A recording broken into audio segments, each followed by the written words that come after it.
Olá, você está no nosso podcast do Estudando a Bíblia e neste episódio nós falaremos sobre família, conceitos bíblicos.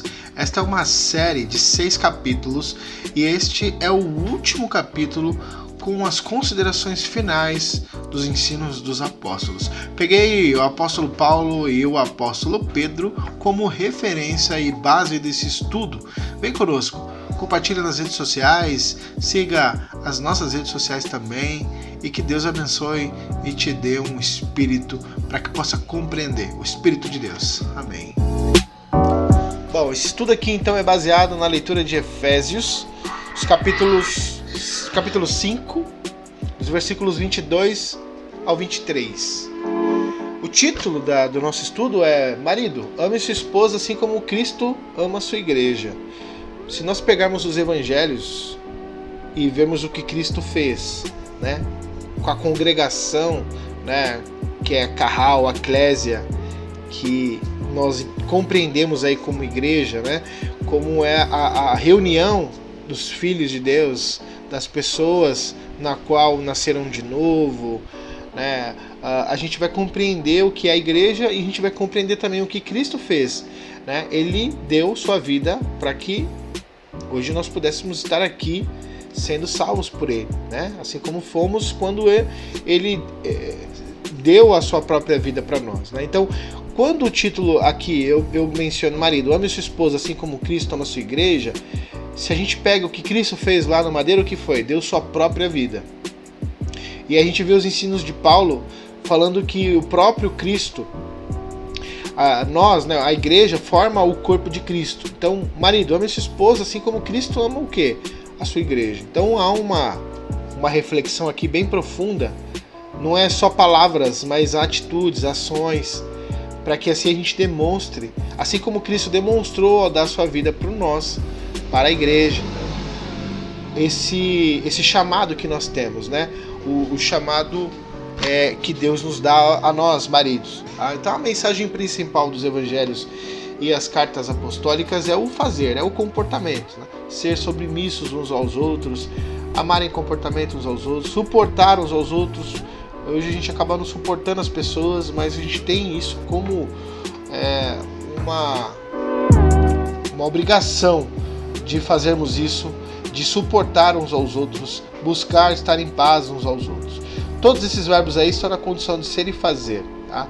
Em Efésios 5:21 nós temos o versículo que diz: sede submissos uns aos outros no temor de Cristo. Na mesma carta aí que Paulo, ele encoraja também e alerta, né, as mulheres a ouvirem e seguirem fielmente o que? Os seus maridos, como ao Senhor Jesus. O homem, ele tem um chamado, ele tem uma função sacerdotal, né? E essa função sacerdotal, ela começa ali dentro do lar, dentro da sua família. Esse é o chamado do homem. E nós, como maridos, como servos de Deus, temos que prestar contas a Deus dos nossos serviços. A mulher também, ela além dela ser a nossa auxiliadora, ela deve respeitar seu marido e estar sob os seus cuidados, né? E aí nós temos o exemplo de Cristo, porque Cristo é o cabeça da igreja e o salvador do corpo. O corpo é a igreja, é a união de todos os santos que formam a igreja, que formam um corpo de Cristo. Tá? Cristo é o salvador da humanidade, e a igreja é o corpo de Cristo e ela está sujeita a Cristo, porque Cristo é o cabeça de tudo isso. Então, assim como estamos sujeitos a Cristo, sendo Ele nosso guia e exemplo, as mulheres seguem aos seus maridos e seus maridos a Cristo. Toda a autoridade e poder que nós temos, nós homens, traz consigo também enormes responsabilidades. O homem não deve se gloriar pelo fato de sua mulher se sujeitar a ele. Antes, temos que ter o quê? O contrário, não temos que temer por isso. A gente deve, porque nós carregamos grandes responsabilidades com isso. Porque Deus cobrará de nós como os mordomos, né, da graça, do ID, de darmos o exemplo às outras pessoas. Então, quando a gente tem essa função sacerdotal de ser e representar a Deus nessa terra, e temos, não digo autoridade de dizer ser poder, mas termos liderança à nossa família, e as nossas mulheres acabam se sujeitando a nós pela hierarquia que nós temos através de Deus, não deve ser para nós um motivo da gente se gloriar. A gente tem que temer por isso, porque a gente carrega grandes responsabilidades. E se eu não fizer da forma certa? Como serei cobrado por Deus? Né? E da mesma forma as mulheres também, ela tem essa responsabilidade. Cada um tem a sua responsabilidade e cada um vai responder conforme as suas ações. Tá? Quando eu falo sobre submissão, quando eu falo sobre sujeição, eu não digo para que a mulher ela seja sujeita ao homem que não tem compromisso algum com a palavra de Deus. A gente tem que sim buscar em oração para que Deus coloque o teu espírito sobre a vida, né, dos nossos cônjuges, que nem as mulheres. Isso fica até uma dica para as novas gerações. Com quem se casaram? A quem se sujeitarão, né, a mulher a quem confiou os seus cuidados de sua vida a dois, senão ao seu marido? Ao pastor, ao amigo, ao vizinho? Não. Né? Se sujeitar ao seu marido, fazendo isso um belo exemplo. Porque hoje a gente está nessa moda do feminismo, as mulheres estão se empoderando, a gente não tem que negar isso, e a gente tem que até mesmo dizer a essas mulheres que são feministas que ela tem o seu chamado, que a mulher também pode exercer um trabalho, ela também pode crescer na sua carreira, enfim, a mulher também tem as mesmas coisas que o homem, mas a gente está falando aqui sobre famílias, tá? Sobre famílias. Seguindo aqui, né? E vocês, maridos? Aí Paulo dá um alerta aos homens, tá? Amai as suas mulheres como Cristo ama a sua igreja e se entregou a ela. E ele diz, seja santo. O que é ser santo? É ser separado das coisas que não são de Deus. Seja santo, pois Cristo é santo. Ame sua mulher como ama a si mesmo, pois quem ama sua mulher, ama a si mesmo. Somos membros de um só corpo que é Cristo. Dessa forma nos tornamos o que? Uma unidade. Lembra da unidade? Assim o homem se unirá à sua mulher e se tornarão um só corpo, né? Uma unidade.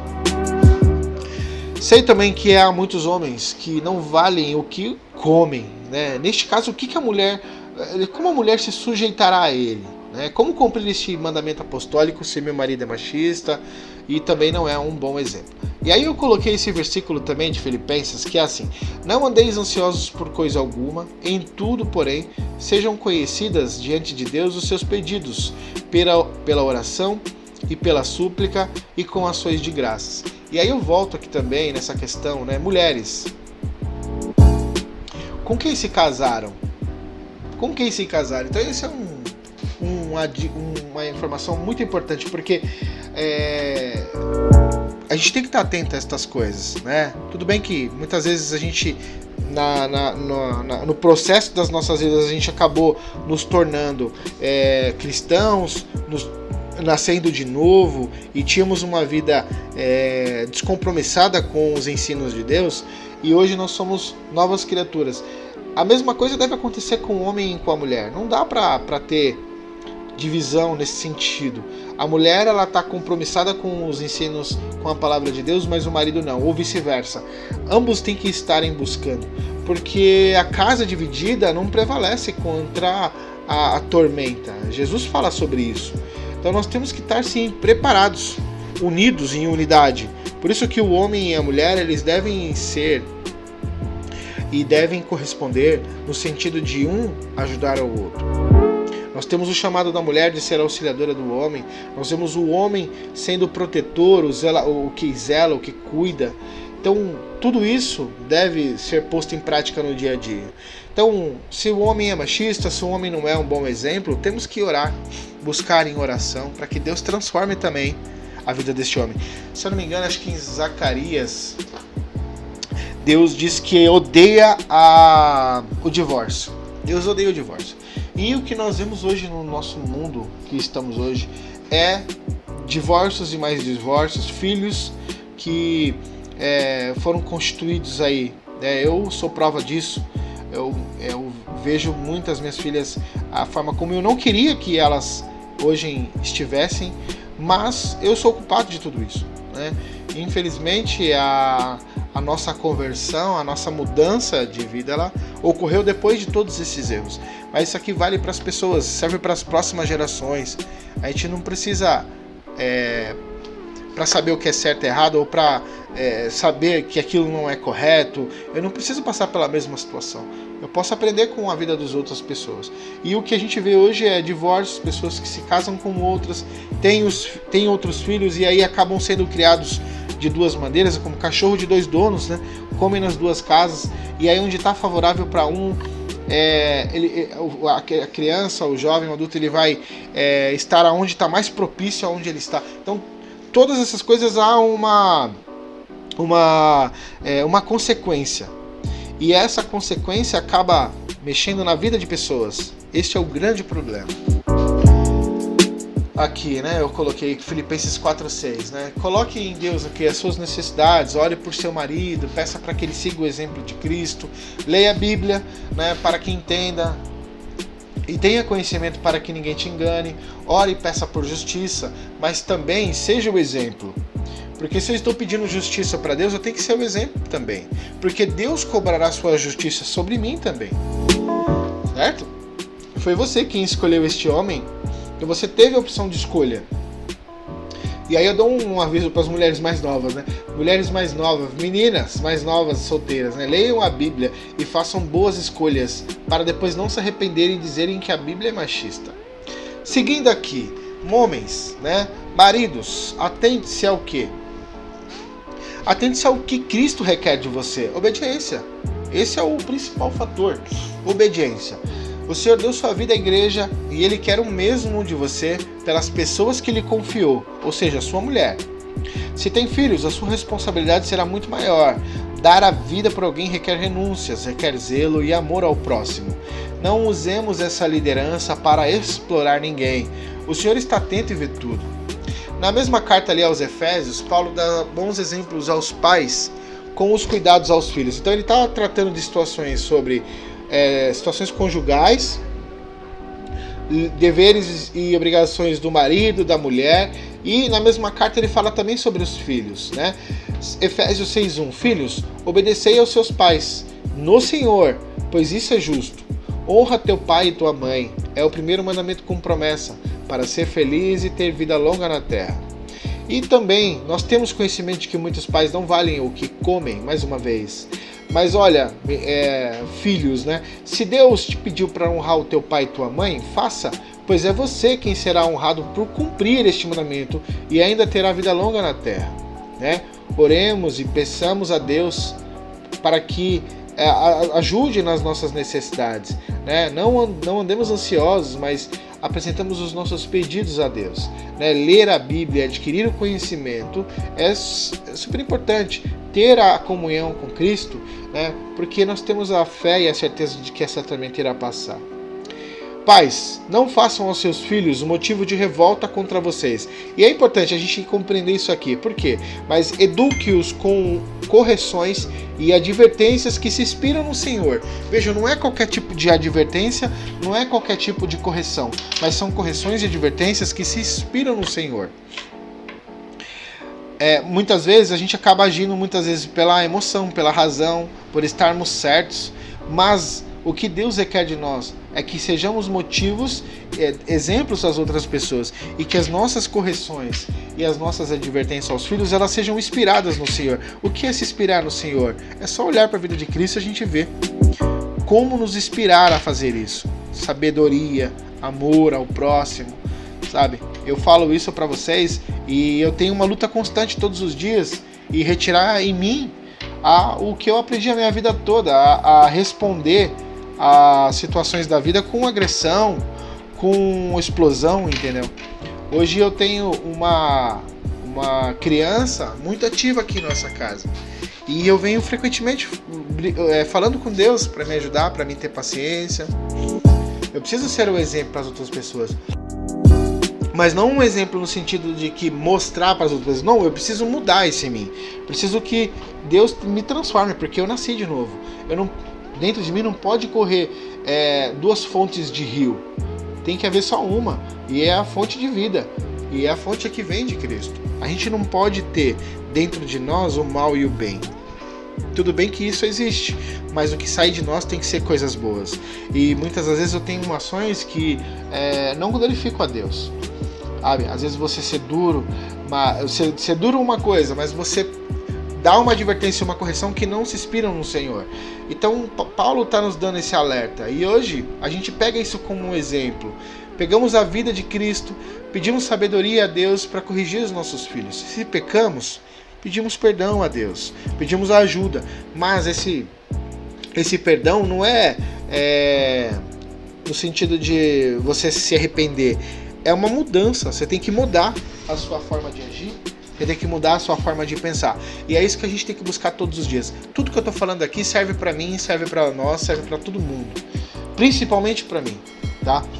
Deus corrige também os seus filhos, a quem ama. Então, faça isso um exemplo considerando as palavras de Paulo. Hoje eu vi o pastor falando sobre correção, sobre muitas vezes os pais conquistarem algo e muitas vezes os pais passarem por tormentas, por situações que que blindaram, né? Na realidade fizeram com que se tornasse mais forte. E aí o filho vem e começa a usufruir de tudo que o pai conquistou, né? Só que o filho não tem, como é que fala? Ele não tem nenhuma bagagem, assim, ele pegou tudo do bom, ele pegou o caminho já, sabe aquele matagal? Ele não foi lá e tirou o mato, ele já pegou tudo plano, tudo bonitinho, gramadinho, entendeu? Então ele não teve esforço para nada. E a mesma coisa aqui, né? As lutas diárias da nossa vida, essas lutas que eu luto, elas servem para fortalecer, para mim me tornar mais forte. Não melhor que outra pessoa, mas melhor do que eu mesmo. Serve para nos ajudar, serve para nos fortalecer, e é isso que a gente tem que nos apegar. Esses problemas que a gente tem servem para a gente melhorar. E eu entendo isso como uma melhora. Quando eu vejo esses problemas acontecendo na minha vida, eu sei que Deus está preparando algo melhor para mim.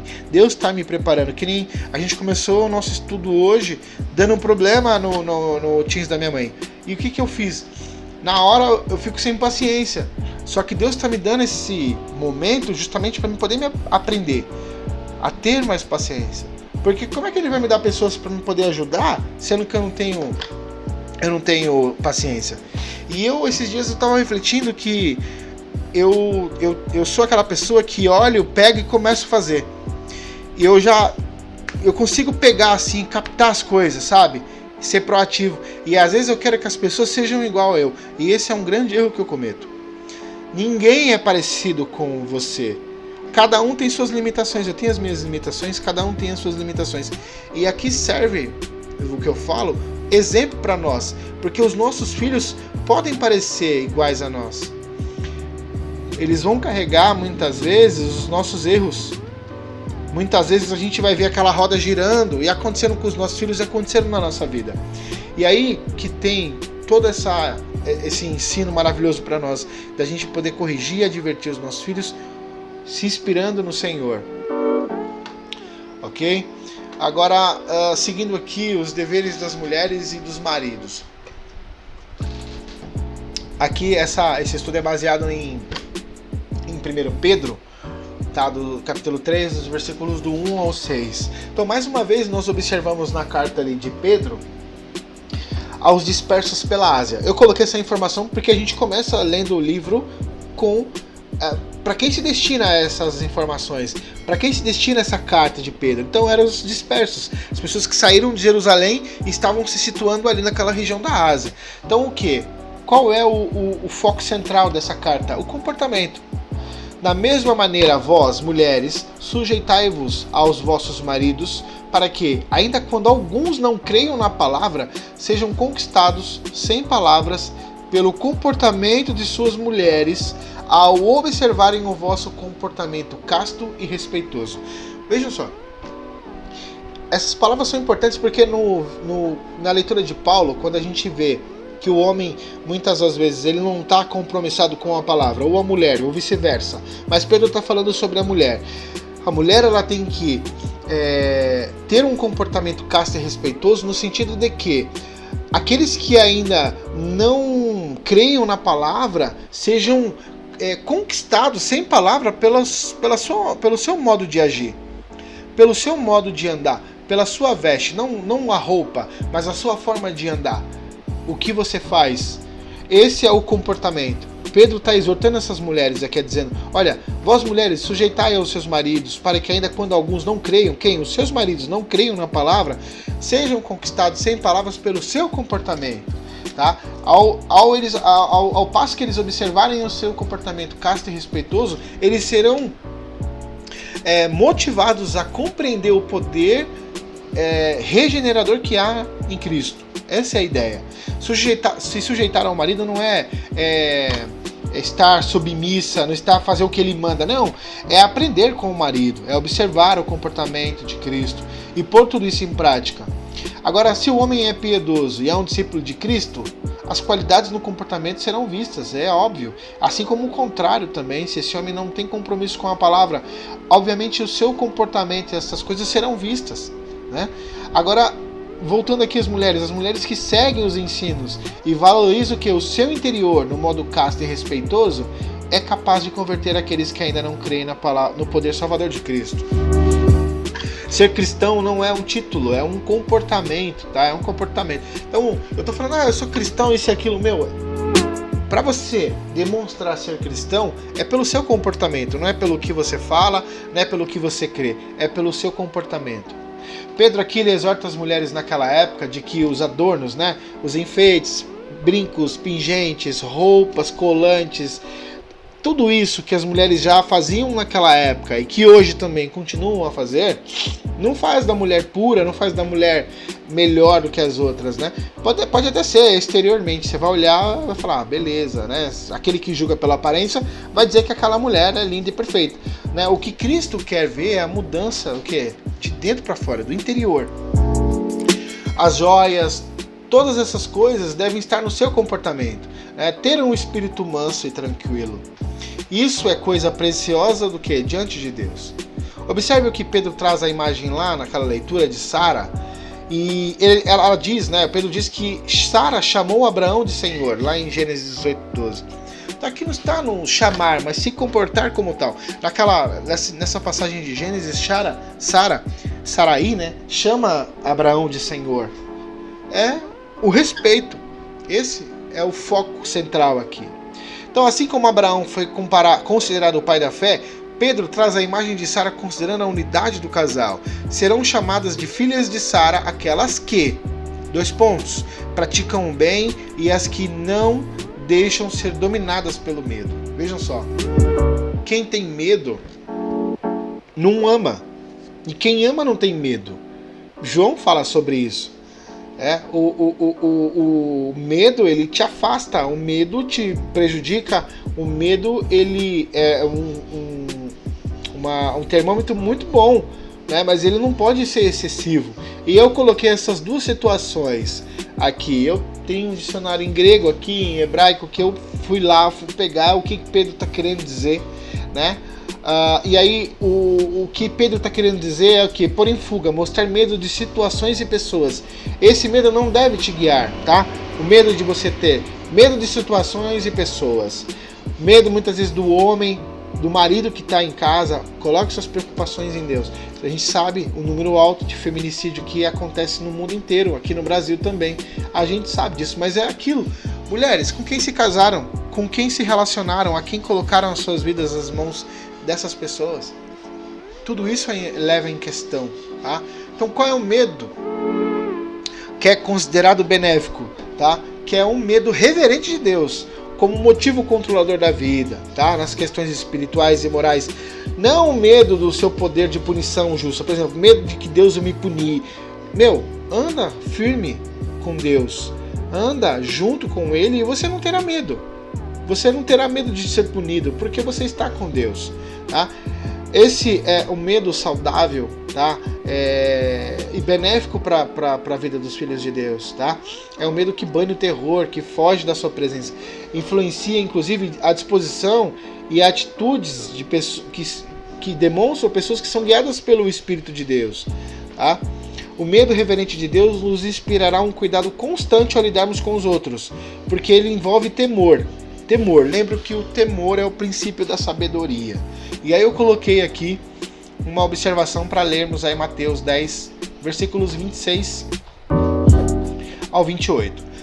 Bom, voltando aqui a palavra aos maridos. Atente-se aos cuidados do lar, maridos. Atente-se aos cuidados do lar, tá? Eu falo em tudo que é relacionado ao lar. Torne sua casa um lar, né? E não uma casa constituída por tijolos. Viva em família com seu cônjuge e ajude a sua esposa em tudo. Sua esposa é coerdeira da mesma graça que recebestes. Se falhar em servir, Deus não ouvirá suas orações. Vejam só, Pedro está falando isso aqui. Se falharmos em ajudarmos a nossa esposa, que está conosco 24 horas por dia, se a gente falhar, Deus ele tapará os seus ouvidos e não ouvirá as nossas orações. Vejam que situação. E aí eu coloquei essa observação que eu não sei dimensionar o que pode ser pior na vida de um filho de Deus, mas garanto que ficar sem respostas do Senhor é horrível, tá? Eu refiro a não ter uma comunhão, uma relação próxima com Deus. Isso deve ser horrível. Portanto, se já ressuscitastes com Cristo, buscais as coisas que são de cima, onde Cristo está sentado à destra de Deus. Pensais nas coisas que são de cima, e não nas coisas que são da terra. Esse aqui é uma citação de Colossenses 3, tá? E para a gente entender o que vem o que é de baixo, para nós entendermos o que são as coisas do alto, que vem de Deus, a gente precisa compreender então o que é as de baixo.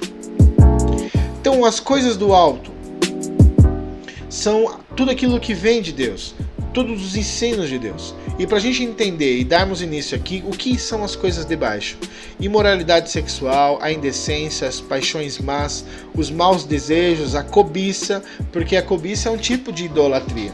A raiva, a paixão e dos sentimentos de ódio, e que não saia da boca de vocês nenhum insulto e nenhuma conversa indecente. Olha, não mintam uns para os outros, pois vocês já deixaram de lado a natureza velha com os seus costumes e se vestiram com uma nova natureza. Qual é essa natureza?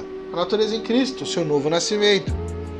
Essa é a natureza, é a nova pessoa que Deus, o seu Criador, está sempre renovando para que ela se torne parecida com Ele, com Cristo, a fim de fazer com que vocês o conheçam completamente. Então, para conhecer a vontade de Deus e conhecer Deus completamente, precisamos ter uma nova natureza.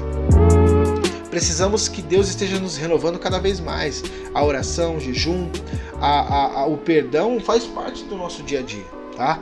E para concluirmos aqui, existe uma ordem pré-estabelecida por Deus desde o princípio. Bom, se hoje nós temos as 4 estações do ano, se hoje nós temos dias de sol, dias de chuva, se hoje nós descansamos ao anoitecer e acordamos no amanhecer, é porque há uma ordem. Há um princípio e há uma coisa que foi constituída por Deus. As coisas seguem conforme a sua criação e isso pode se ver no mundo em que nós vivemos. Vemos nas palavras dos apóstolos a herança dada por Cristo e seus ensinamentos que vêm do Pai, correto? Assim como há hierarquia na ordem angelical, há essa hierarquia na terra. Jesus deu o grande exemplo de sua liderança servidora. Então Jesus foi um líder que serviu. Ele não ficou lá como rei, esbanjando autoridade, poder e dando ordem para as pessoas fazerem. Não, ele se esvaziou do seu grande poder de rei, serviu as pessoas dando o exemplo. Nós vemos naquela situação em que ele lavou os pés de Pedro. Pedro falou, não, você não vai lavar. Eu irei lavar assim para dar o exemplo a todos vocês, porque quem quer ser o primeiro será o último. Então nós vemos essa liderança de servidora que Cristo nos dá. Se o próprio Cristo fez isso, quem somos nós, meros mortais, para se sentirmos superior às outras pessoas, tá? Mesmo com toda a autoridade, né, que Deus deu ao seu Filho aqui na terra, ele se esvaziou de todo o seu poder justamente para dar a nós este grande exemplo. Assim como ele deu exemplo quando descansou ao 7º dia. Tudo isso serve de exemplo para nós. Tá? Deus deu autoridade ao homem de multiplicar-se e encher a terra, não foi? Gênesis, está lá em Gênesis 1:3, se eu não me engano, ou 2:3, né? Deus deu autoridade ao homem de multiplicar e encher a terra, comandar os animais e seguir com a ordem do Criador. Acha que o homem conseguiria sozinho? Não. Deus deu-lhe uma auxiliadora, carne de sua carne, ossos de seus ossos. Sem a mulher, homens, sua enorme auxiliadora, o homem não conseguiria pôr em prática o primeiro mandamento, multiplicar-se e encher a terra.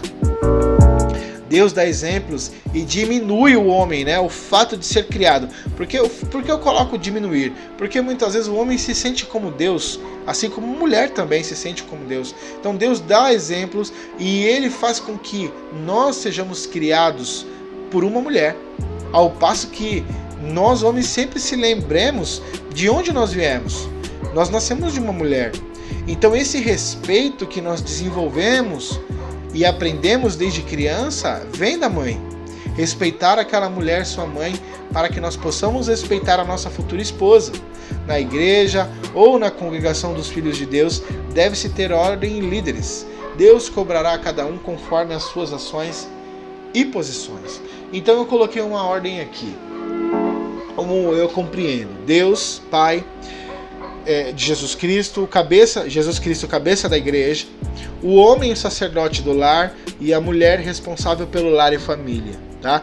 A mulher podia vir primeiro aqui, não há hierarquia nesse sentido. Tá? A mulher ela é a auxiliadora do homem, assim como o homem auxilia sua mulher também. Ambos são uma unidade. Tá? Todos formamos o corpo de Cristo na terra e Jesus, o Cristo, o cabeça de todo o corpo. Tá? Então, que nós possamos glorificar a Deus com as nossas ações, dando exemplos por onde nós andarmos. Tá? Homens, sejam santos e não abuse da autoridade que lhe foi dada, e mulheres, sejam santas e não abuse da autoridade e liberdade que possuem em Cristo. Que Deus nos abençoe e nos ajude para que a gente tenha compreensão destas coisas. E tudo que eu falei aqui serve para mim, serve para todos nós. E se a gente fizesse um pouquinho dessas coisas, o mundo estaria melhor. Não estaria do jeito que está. Amém?